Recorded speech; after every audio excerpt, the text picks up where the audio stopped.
I noticed that his truck was here as I passed the window. I came outside. When I opened the door, I heard the shots. I immediately came outside. He had my son in his arms. I grabbed my son from him. He handed him off. No problems. He still had the gun in his hands.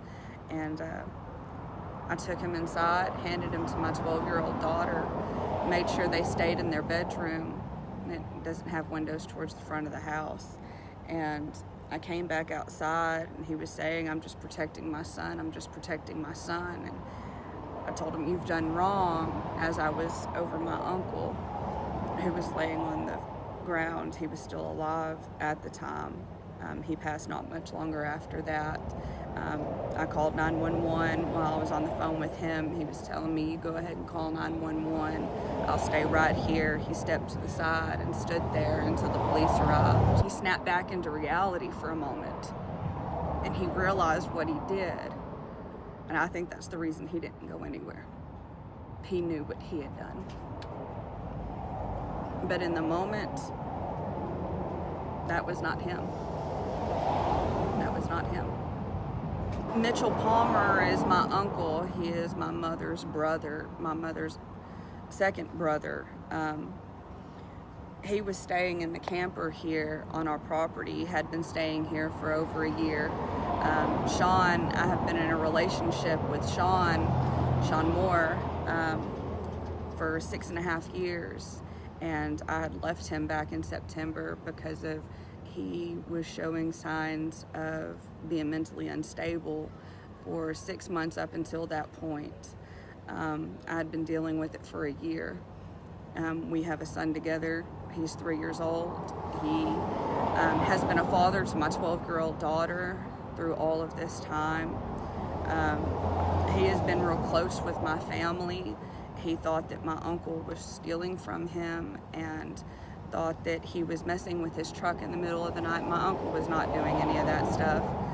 He thought my uncle had owed him money, which he never did. But that's part of his insanity, was he thought that so many people owed him money. He thought that so many people were out to get him.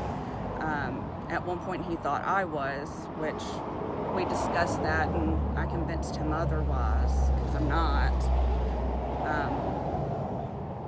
His parents, he stayed with his parents for a long time after we lost our house in front of Sonic, and it has been a very trying time for him, being under the pressure of them losing everything, and I think that just snapped him.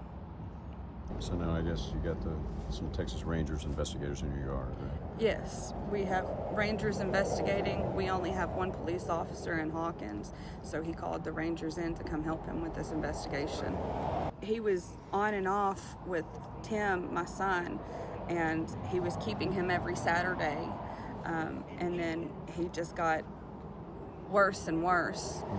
And then he just went missing for a month and a half. And Thursday he came back, and he met me. I'm a manager at Sonic.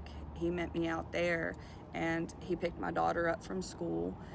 They had a lovely day. He came up to the house about 4 o'clock, and he wanted to take Tim and spend some time with him. And he was supposed to only keep him till 8 o'clock that night. And he messaged me and asked me if he could keep him till the next day, and which was fine with me. He kept him till the next day, and he was supposed to be here at 12, but he showed up a little after 10.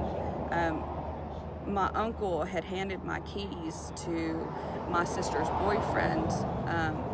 My sister's boyfriend was inebriated and fell in the yard and lost my keys. And my uncle was supposed to already be gone from the house at the time, and we found the keys in the yard, and my uncle was getting in the car to leave with my aunt, his girlfriend, at the time, and that's when everything happened. How's he doing? My son, he's doing wonderful.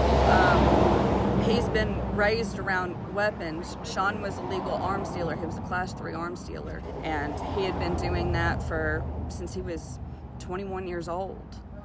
And He's been doing that for a really long time. He has a gun business, Pineywood Arms, and so we've been around guns ever since my son was born. You know, my son has God knows how many Nerf guns and stuff like that. You know, he's a little rambunctious little boy. You know, so when Sean shot him, it wasn't. My son didn't react. There was no crying. It was just normal for him. Wow, like play. Yeah, it hasn't sunk in, and I don't think it ever will, that he was witness to that. My daughter's okay. She was here when it happened, but she didn't see anything.